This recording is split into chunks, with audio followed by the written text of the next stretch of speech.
सब तेरी वड्याई, कोई नाम न जाने मेरा।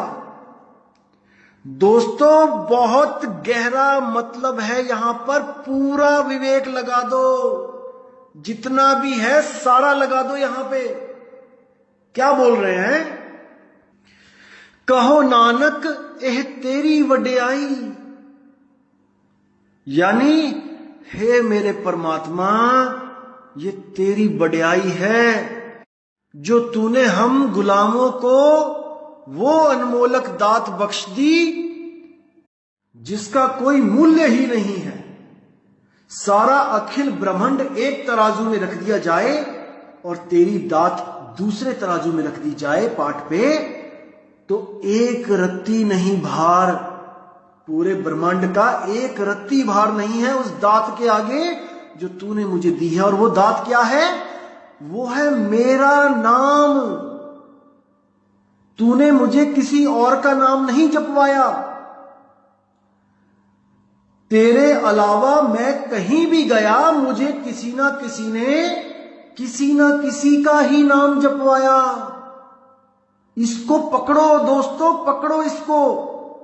अगर इस वाणी को पकड़ लिया तो सारे कंसेप्ट क्लियर हो जाएंगे। कोई नाव न जाने मेरा,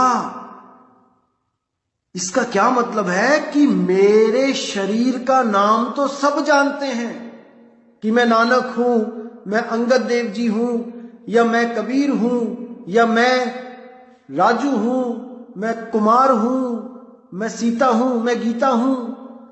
इनको तो सब जानते हैं, शरीरों के नाम तो सब जानते हैं और शरीरों के नाम ही जपवा रहे हैं। जैसे भगवान राम का शरीर, भगवान कृष्ण का नाम ले लो शरीर, जय हनुमान ज्ञान गुण सागर, हनुमान जी का शरीर, विष्णु जी का शरीर, किसी का भी शरीर उसका एक नाम होता है और वही नाम ये नकली गुरु मुझे जपवाते रहे। लेकिन मेरा क्या नाम है, मेरी आत्मा का क्या नाम है, ये किसी को नहीं पता। इसीलिए वाणी में कह रहे हैं कि कोई नाम न जाने मेरा। तो दोस्तों ये संकेत है कि अगर आपको कोई भी गुरु, जहां पर आप टिके हो या आप किसी को धारण करने जा रहे हो, अगर वो आपको किसी का भी नाम दे दे जपने के लिए, तो समझ जाना कि आपको आपका नाम नहीं मिला। जैसे किसी ने आपको नाम दे दिया, बेटा ओम जपो, तो आप ओम जप रहे हो, आप ओम से अलग हो, यानी ओम किसी और का नाम है और आपका नाम कुछ और है। किसी ने आपको कह दिया ओम सोहम जपो, तो याद रखना दोस्तों, आप किसी और का नाम जप रहे हो, अपना नहीं। अगर आपको कोई कहता है कि ज्योत निरंजन ओंकार रारंकार सोहंग सतनाम जपो, दोस्तों आप किसी और का नाम जप रहे हो, अपना नहीं। अगर कोई कहता है कि सतपुरुष अकाल मूर्त शब्द स्वरूपी राम जपो, दोस्तों आप अपना नाम नहीं जप रहे हो, आप किसी ना किसी की आस में लगे हो। याद रखना दोस्तों, जब तक आपको आपका नाम नहीं मिल गया, तब तक आपकी मुक्ति नहीं हो सकती।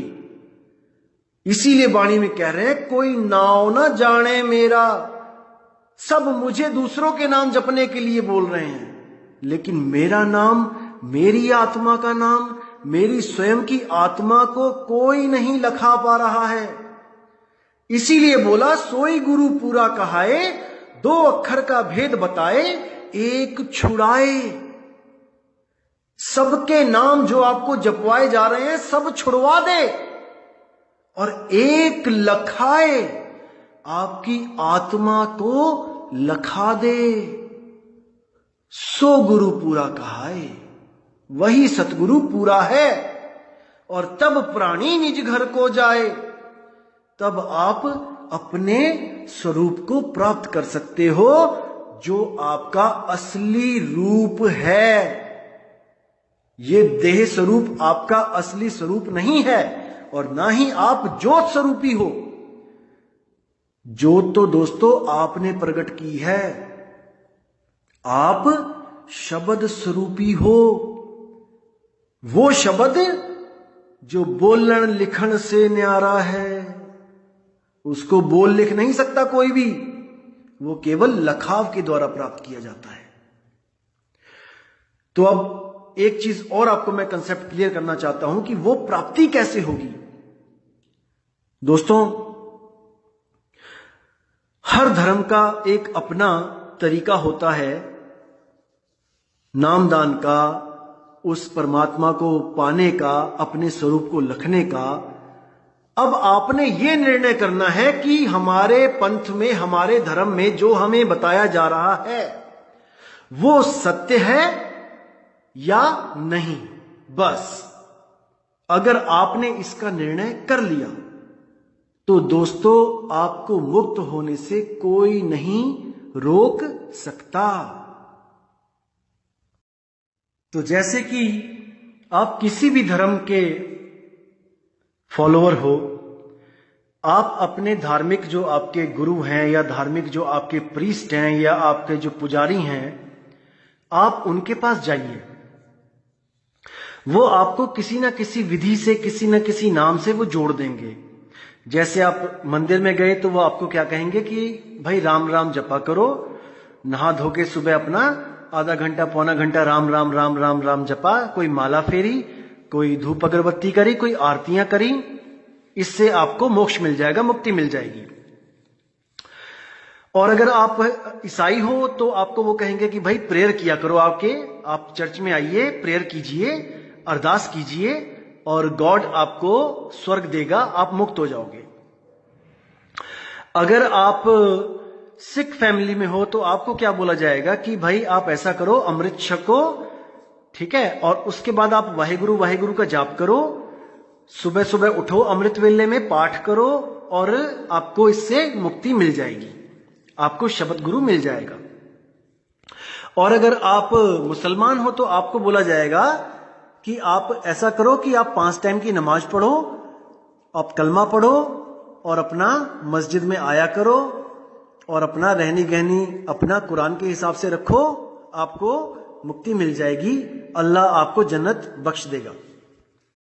दोस्तों, सब आपको बिल्कुल आपकी तसल्ली करा देंगे कि आप गलत रास्ते पे नहीं हो। आप मंदिर आइए, आप गुरुद्वारा आइए, आप मस्जिद में जाइए, आप चर्च में जाइए, आप बिल्कुल ऑन द राइट ट्रैक हो, आप पहुंचोगे वहां तक जिसको आप मिलना चाहते हो। लेकिन होता क्या है दोस्तों, और आप उन पे विश्वास करके अपने अपने धर्म में अपनी पूरी जिंदगी धार्मिक कार्यों में और अपना संगत की सेवा करने में लगा देते हैं। बहुत अच्छी बात है कि आप अपने कर्म बिगड़ने नहीं देते, क्योंकि संगत की सेवा ही गुरु की सेवा होती है। बहुत अच्छी बात है। लेकिन मोक्ष, मुक्ति ये कैसे मिलेगी? ये सेवा से नहीं मिलती, ये संगत की सेवा से नहीं मिलती। संगत की सेवा से आपके कर्म अच्छे हो जाते हैं, आपको पुण्य प्राप्त होता है और आप अगले जन्मों में एक अच्छी जीवन प्राप्त करके कुछ अमीर हो सकते हो, कुछ सुख ज्यादा मिल सकते हैं, वैभव मिल सकता है। लेकिन मुक्ति के लिए दोस्तों केवल नाम, मुक्ति का जो आसरा है वो केवल नाम। अब कौन सा नाम, इस पे विचार करना है। कोई राम राम जपता है, कोई अल्लाहु अल्लाहु करता है, कोई हालेलुया करता है, ईसाई लोग हालेलुया करते हैं, और कोई वाहेगुरु वाहेगुरु करता है। सब अपने अपने धर्मों पे अटल हैं। अब आते हैं मुद्दे पे कि क्या इन नामों को जपने से मुक्ति होगी? मुद्दा ये है, क्या ये नाम वो नाम है जिस नाम की संतों ने महिमा गाई है? क्या ये सतनाम है? सतनाम यानी कि सच्चा नाम है? क्या यह अखंड नाम है जो कभी खंडित नहीं होता? क्या यह वही शब्द है जिसके लिए बाबा नानक जी ने बोला, शब्दे धरती शब्दे आकाश शब्दे शब्द भया प्रगाश, सकल सृष्टि शब्द के पाछे, नानक शब्द घटे घटे आछे। कि सारी दुनिया शब्द के पाछे, पहले शब्द था, सारी दुनिया बाद में प्रकट हुई है। पहले वो अखंड शब्द था जो कभी खंडित नहीं हो सकता, जिसको नाम निरंतर कहा जाता है, जिसको धुर की वाणी कहा जाता है, जो धुर से आ रही है, जो यहां पे बनाई है वो नहीं। जो कुछ संतों ने मिलकर वाणी लिख दी वो धुर की वाणी नहीं है। धुर की वाणी वो शब्द है जिसको सुन के बाबा नानक के मुंह से निकला था, वाह वाह गुरु, वाह मेरे गुरु, क्या चीज दी आपने मुझे। उस चीज को अनुभव करते ही बाबा नानक के मुंह से निकला वाह। अब इस वाह पे आते हैं दोस्तों, क्या है ये वाह? आज सारा सिख पंथ वाह गुरु का जाप करता है। आखिर ये वाह गुरु है क्या? क्या है ये वाहे गुरु? अब कई सिख मैंने सुना, सिख प्रचारक मेरे भाई, वो क्या बोलते हैं, वव्वा विष्णु हा हरे कृष्ण, गग्गा गोविंदा और रर्रा राम। यानी चारों युगों में जो विष्णु जी के 4 अवतार हैं, उन्हीं के 4 नाम मिलाकर वाहे गुरु बन गया। वा से विष्णु, हा से हरे कृष्ण, गा से गोविंद और रा से राम, वाहे गुरु। देखो दोस्तों, अब अगर मैं इनसे सवाल करूं कि आप अगर इन्हीं के अवतारों को परमात्मा का नाम मानते हो, तो क्या आप इनकी फोटोज गुरुद्वारे में रखना अलाउ करोगे? क्या आप अपने सिखों को कहोगे कि वही वव्वा विष्णु हा हरे कृष्ण मंदिरों में भी है, आप वहां पे जाना शुरू कर दें? मैं ये नहीं कह रहा हूं, मैं कटाक्ष किसी की नहीं कर रहा हूं, मैं बस विवेक जागृत कर रहा हूं कि क्या ऐसा हो सकता है। मैं सवाल कर रहा हूं, अगर नहीं तो इस सवाल को भूल जाएं, मैंने किसी से नहीं किया। तो क्या है ये वाहे गुरु, इसको क्लियर करेंगे। जब बाबा नानक को अकाल पुरख ने बेई नदी पर नाम बख्शा, कौन सा नाम? कोई नाव ना जाने मेरा, केवल परमात्मा जानता है वो नाम, और उसने मुझे आके मेरा ही नाम मुझे बख्श दिया और मुझे लोगों के नाम जपने से छुड़वा दिया, मेरी आत्मा का लखाव करा दिया। एक छुड़ाए एक लखाए, सारे कृत्रिम नाम छुड़वा दे और स्वयंभू नाम, अखंड नाम, आत्म नाम लखा दे। तो जब वो लखाव करा दिया गया बाबा नानक को, तो उन्होंने प्रचार शुरू किया मूल मंत्र लेके, एको सतनाम, कि केवल एक सतनाम ही कर्ता पुरुष निरभव निर्वैर अकाल मूरत है। उस सतनाम का सिमरण करो। सतनाम का सिमरण का मतलब यह नहीं कि आप सतनाम सतनाम सतनाम जपो। सतनाम तो उस सत्य की तरफ इशारा है। वो तब बताया जाता है जब सिख गुरु नानक देव जी से नाम दान लेता है, तब गुरु नानक जी उनको सतनाम बख्श देते हैं। तो बाबा नानक एक बार संगत में बैठे थे और काफी संगत थी। नानक साहब सत्संग करते करते करते ध्यान में लीन हो गए और जैसे ही सुरती शब्द तक पहुंची, शब्द को अनुभव किया, एकदम मुंह से निकला, वाह वाह वाह वाह मेरे गुरु, वाह गुरु, वाह गुरु। अब वो तो इस आनंद में थे कि उनके मुंह से निकला वाह, लेकिन सिखों ने क्या सोचा कि शायद बाबा नानक जी वाहे गुरु का जाप करते हैं। इसको ध्यान से समझना मेरे दोस्तों। अगर ये चीज आप समझ गए तो आपसे मुक्ति दूर नहीं है। सिखों ने क्या समझा कि बाबा नानक जी वह गुरु का जाप करते हैं, इसलिए उनको ये आनंद आता है। तो उसके बाद क्या हुआ, सिखों ने वाह गुरु जपना शुरू कर दिया। अब गरीबदास जी की वाणी में यही आता है कि झांकी देख कबीर की और नानक कीती वाह, वाह सिखन के गल पड़ी अरे कौन छुड़ावे ताह। कि बाबा नानक ने जब उस आनंद को प्राप्त किया, उस आनंद में जब रम गए, तो मुंह से ऑटोमेटिक निकला वाह। उनको आनंद प्राप्त होने के बाद वाह निकला उनके मुंह से। लेकिन हम क्या कर रहे हैं, हम बिल्कुल उसका उल्टा कर रहे हैं। हम पहले ही वाह वाह कर रहे हैं, वाह गुरु, और सोच रहे हैं वो आनंद हमें मिल जाए। दोस्तों इसको मैं अच्छी तरह समझाता हूं, हर चीज आपकी क्लियर हो जाएगी आज। जैसे मान के चलो कि आपको सबसे अच्छा जो स्वीट डिश है आपको लगती है रसमलाई। सबसे अच्छी आपकी फेवरेट डिश है रसमलाई।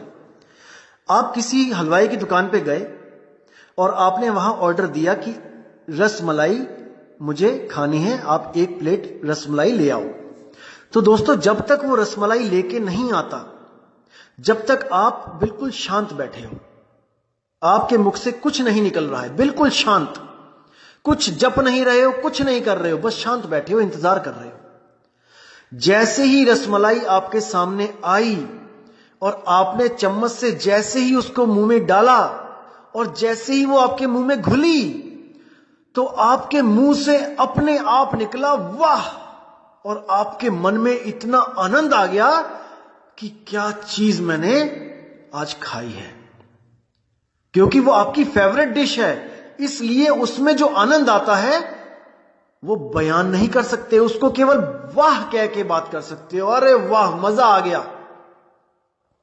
लेकिन अगर ऐसा हो कि हमें खानी रसमलाई हो, लेकिन हम टेबल पे बैठ के ऑर्डर ना दें और हम जपने लग जाएं वाह वाह वाह वाह वाह वाह, दोस्तों आनंद नहीं आएगा, मुंह मीठा नहीं होगा। किसी का दिल नहीं दुखा रहा हूं मैं, आप मेरे भाई बहन हो। मैं कभी नहीं चाहता कि मेरी वजह से किसी का दिल दुखे, लेकिन मुझे बहुत दुख होता है कि जो मेरे बाबा नानक ने जिस सत्य को प्रचार करने के लिए कहां कहां नहीं पैदल गए, सिद्धों के साथ गोष्ठियां करी, आज उनके ही बच्चे अगर इस अज्ञान में रह गए तो मेरे नानक साहब की जो उन्होंने इतनी कुर्बानियां दी वो व्यर्थ चली जाएंगी मेरे भाइयों, व्यर्थ चली जाएंगी।